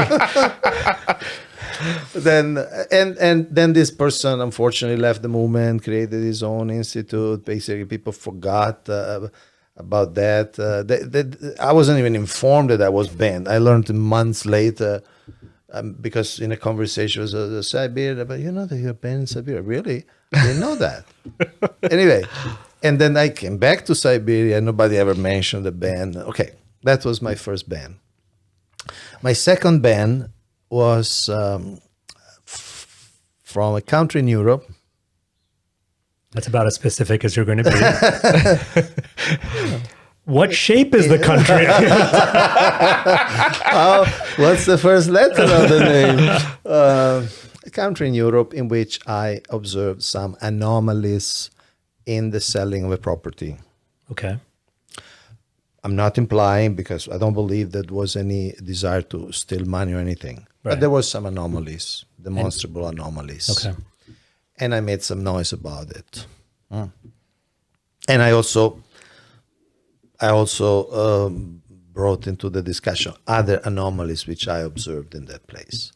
So the National Council got together, and there is a lot of disparity in influence in that National Council, right? It's not like, say, North America, where there's so many senior and mature people. It was a really a very we could say unbalanced, no, between seniority and that. And the National Council was convinced to ban me without any fair process, without even ask. I asked, look, I can be in your meeting. I can come. If you want to discuss it, let's discuss it. I can be on Zoom. We can talk about it. But that was refused, and it just I received months later. Am I saying something wrong? Anyway, I was banned also from that place. Now that was a real ban in the sense that, I mean, I don't live in Europe. I don't live there, so it's like I never even happened to go back after that. What does a ban mean, by the way, in this context? It means you can't go to that temple, or you can't speak there, or something like that. Because something like that. You can't be like an official guest, you know. Anyway, what I felt. You asked what I felt. The main thing is, you see, fortunately, it didn't affect my life in any way, shape, or form. Really, because it's another place where I live. Just like Siberia. So like, Right. Some people will welcome being banned from Siberia, but that's a joke. So it really didn't affect. It was the sadness that if that happened to another devotee who was living there and will be ostracized, and the sadness of just seeing how sometimes some aspects of ISKCON, some areas of ISKCON are so undeveloped culturally that they want to do something against you, I ban you from a country, and they don't even have the conception of giving you the right to a reply or right to a defense, you know. right. We see that even totalitarian regimes, Soviet Russia, Turkmenistan, whatever, North Korea, at least they make a show of following due process. Even if the conclusion is already foregone, at least they have that farce. So, okay, you have a lawyer or something. Anyway, so the sadness was more for the state of ISKCON. Sadness and frustration. And the third ban, well, we could call it the ban, which never happened, was in India, was last year. The whole country of India. Yes. By an entity that cannot ban anybody. So what happened is that obviously when I wrote the book in 2000, when I published the book in 2013 about women Diksha Guru, Yes. already that didn't make me so many friends. Okay. Then when I gave a course in ILS entitled How to Mess Up Your Life with Varnasrama, that also didn't make many friends, and they tried to ban me at that time. But the real ISKCON leadership in India, the bureau, ISKCON India Bureau, people said, no, but you need to give them a chance to respond. You can't just ban somebody, especially in this, say, philosophical, theological matters, without talking. Right. And so at that time, there was no ban because the bureau refused to ban me. And it was actually, I am very grateful, and I'm not saying it in a particularly tongue-in-cheek way. I'm very grateful to the person who tried to ban me, because it made me a world authority on Varnasrama. Yeah, right. Because it was not my major topic. Yeah. Right? I mean, I wasn't congregational development. I wasn't talking Varnasrama every 3 words. Right? But then, because of that attempt at banning in that year, which was the year of the pandemic and the lockdown, so we all had a lot of time on our hands at home, I wrote 3 books on Varnasrama, which will never happen if they were not trying to ban me. Right. You know the Streisand effect? Yeah. You familiar? Yeah. But please, yeah. Well, the Streisand, you heard about Barbara Streisand. Yeah. Yeah. Actor, actress, and singer. She still has a house in Malibu, a very big villa. And then there was a survey of the cost, about the erosion of the cost. And somebody took pictures. A geologist took picture of the whole cost. And her house was in those pictures. So she tried to ban those pictures. Now, those pictures were in a website that had been seen only by 6 people, because it was a very technical thing. A technical geologist thing. Erosion in the coast of California, But then after that was visited by, I think, 400,000 people. Oh, wow. That's So called the Streisand effect. Streisand effect. Okay. You can Google it. Yeah. In other words, when you by trying to hide something, you may actually amplify the attention about that thing. So they wanted to know, you cannot say this thing about Varnasrama. I never understood what was wrong with that seminar. I don't know, because it was 1 hour. It was basically. I've seen it. Oh, you've seen it? I've seen it on YouTube. Okay, yeah. I mean, basically, yes, Varnasrama is divine. Yeah. But don't try to resurrect certain things, which is really not appropriate for us. Like, say, polygamy or child marriage. Those might have served purposes. They have served beneficial purpose in a different context. You can just bring them back like this, cold. Yeah. That was the message. I mean, your presentation was really like sort of even keeled and balanced, and I mean, it wasn't. Thank you. For what it's worth. But that was the one that they were talking about. That they were. Yes. Yeah. There was an ISKCON guru who liked the presentation. They said, "Hey, can we organize another presentation just with all my disciples?" So he wanted all these disciples to hear that. Yeah. Oh, wow. So. But they called so much attention to it that it became So then they created a website, and they asked 12 devotees. Some remain anonymous, some they put the name.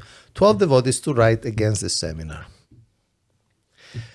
and they produced more than 50,000 words.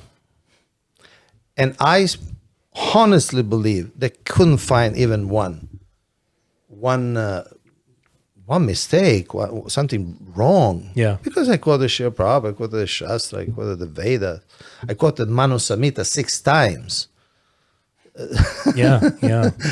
But somehow they became very upset. So this is like the background. So they tried to ban me at Indian level. Same person went to the GBCs saying, we need to ban this Kaunteya. I wrote books which are online, and that page I showed you for download, addressing those objections. So at that time, it didn't happen. This ban didn't happen. Last year, 2 things happened. I started my humble, meek, sweet Neo Smarta campaign.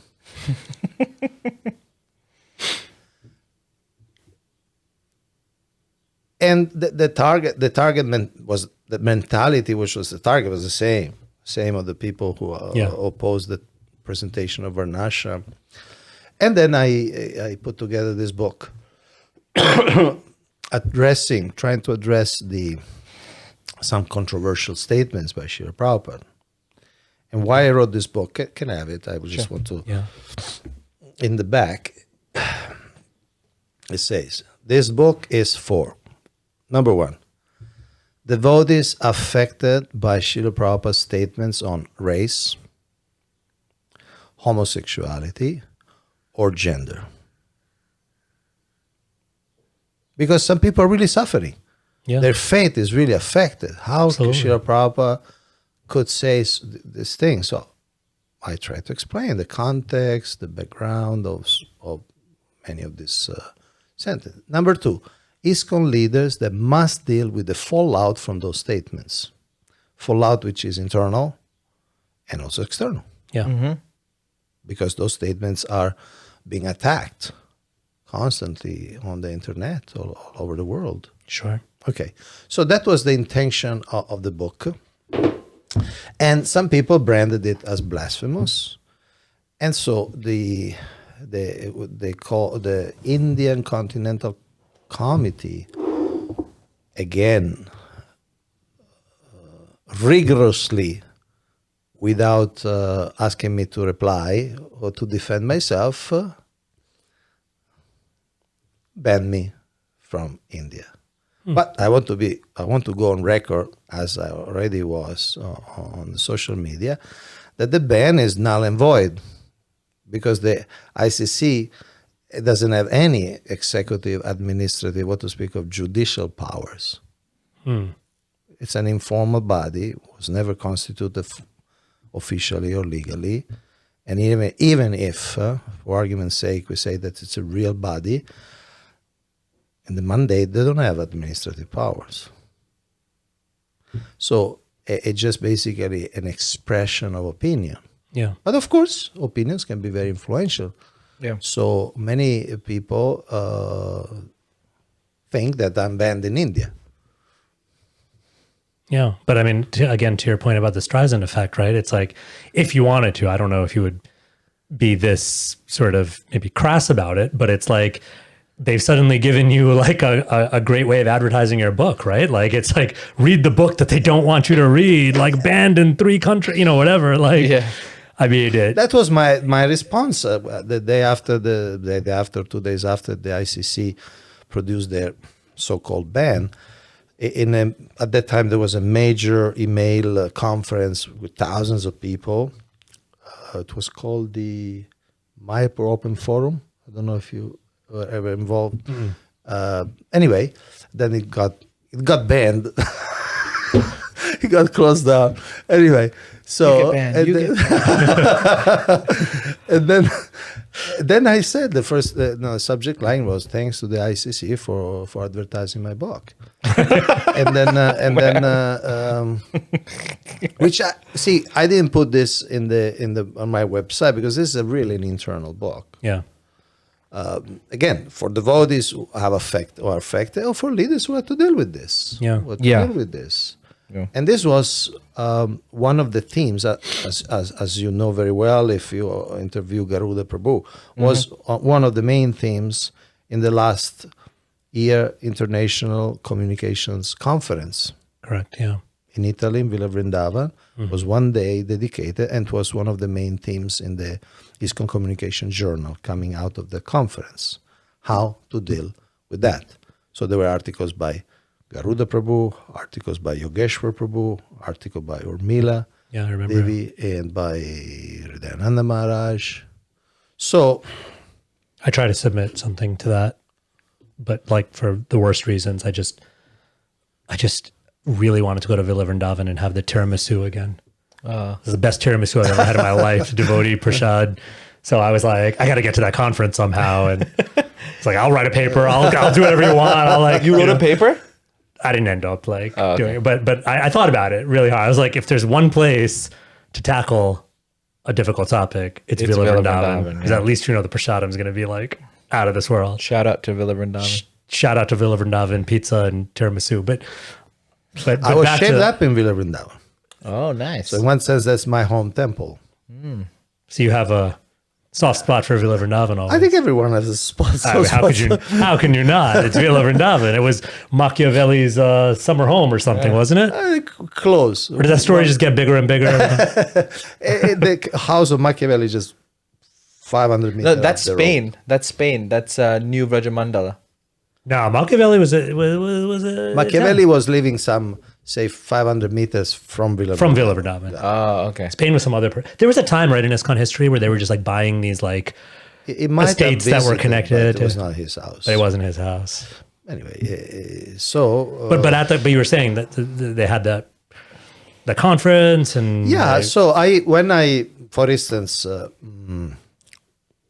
I wrote to the GBC when the book came. It just came up. I published. I sent it to all the GBCs, and so then I had some dialogue with some leading GBC, and they said, "Well, maybe we should review this book." And I say, "Look, please review it, and if you don't like it, trash it." But the issues remain. You may not like the book, and I would expect that more than 600 pages, any and all intelligent devotees will find something that they don't like, sure. something, some emphasis or some passage or some statement that they don't like. I mean, to be sure, this is your take on this, right? This is your course. right. Like, it's natural. There's going to be different ways of approaching this, even among the course. devotees that you named. Their papers were similar in some respects, but they all kind of were coming at this issue from a different lens, And the different sad angle. thing is that because there are positive reviews by Hridayananda Maharaj, by Anuttama Prabhu, by Parabhakti Prabhu, who is besides being the temple president of Vrindavan, is also the vice chair of communication for the whole Europe, in charge of communication for the whole. Yep. So they gave some positive reviews, and so they started harassing them too. They meaning this, The people who the banners, Anti-party. the anti-party. So I love that. there was the anti-party. there was an online petition to demote Anuttama Prabhu Because because he wrote something positive about the book. It's in the reviews. So no, typical witch hunt. yeah. And I want to say, my main interest is that these things needs to be discussed as a movement. Totally. Now, again, you may say, no, this is not the way we want to present it, or this is not the way, because there are theological dimensions. Who was Srila Prabhupada? Did he make mistake? So, one section, for instance, is entitled "Perfect but Not Infallible." Right. Anyway, we could get into this. Well, that's a whole other. But right, we could get into it, and even now, if we're not going to, but if we had the time and if we did get into it, I'm sure even the three of us, there would be some kind of, if not just disagreement, there would be different ways of understanding those theological points or reconciling. But that's what healthy religious communities do. And you know who doesn't do that is basically cults, where you're not permitted to do that and you're not able to. And I know the word cult gets thrown around, but I do think there is something, right? And sometimes the word cult is used just as a pejorative for a group you don't like. So I don't want to be guilty of that. But I do want to say, I think objectively there is certain cultic behavior or patterns or cultures that are not healthy, and that if we have within our communities, like, we got to call that out.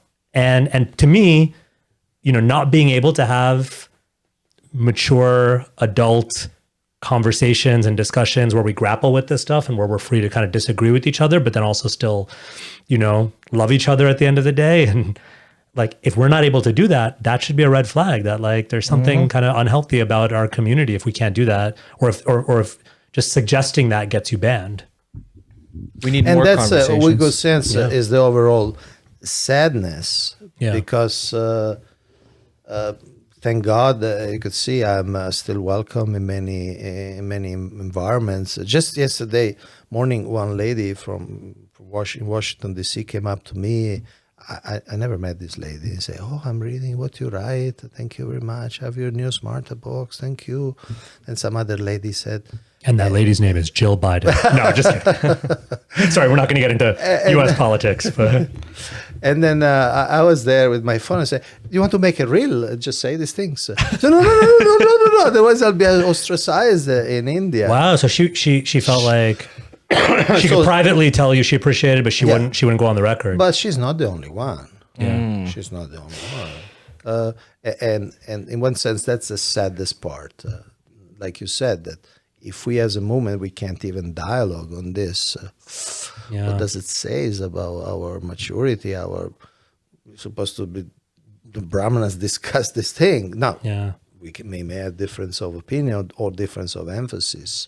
Yeah. So I'm glad that you invited me, despite my very bad reputation in some environments. You mean because of your bad reputation? The worse the reputation, the more qualification for the Namras podcast. No. It's not an accident. Disagree. Where's the eject button on this thing? Okay, scratch that. But we hit 2 hours. Thank you. Oh my gosh, we hit 2 hours? Yeah. See, okay, I have this thing, like, I think it's the accent. Like, couldn't you just like listen to him all the time? I can listen to him all day. I'm going to get hate for this. Can you just say, like, "It's a Mario" for me into the microphone? Stop it. It's a Mario. It's a Mario. Oh my God, I love it's the Italian accent. I love it. I could listen to that. There's certain things, a British accent, anything someone says with a British accent, I take it like at least like 80% more like, I'm just like, you're so brilliant because of that British accent. The Italian accent, I just take it so like, it's so endearing. Prabhu's been living in India for past like 35 years. It probably was stronger before. Oh my gosh. But thank you, Prabhu. I appreciate it. Sorry we didn't get into everything, but you'll come again. I'm sure. Amazing. Thank you. Loved it. Thank you. Thank you. Hare Krishna. Haribo. Thanks everyone for watching the Namras podcast. Please like, subscribe, comment, and also donate. We're going to put the link in the comments here in the description. Also, we're going to put link for all of Kaunteya Prabhu's books, his website, how to get in touch with him if you want to ban him at your local temple. Seriously, like agree, disagree, but at least engage with his material, right? Don't just like yeah, that's a thing. Like you can disagree with it, but also engage with it. If you're interested. Weak faith requires an enemy. Ooh. Say that again. Weak faith requires an enemy. Anyway, we'll end with that. Nice. Thanks, Prabhu. Hare Krishna. Hare Krishna. Haribo.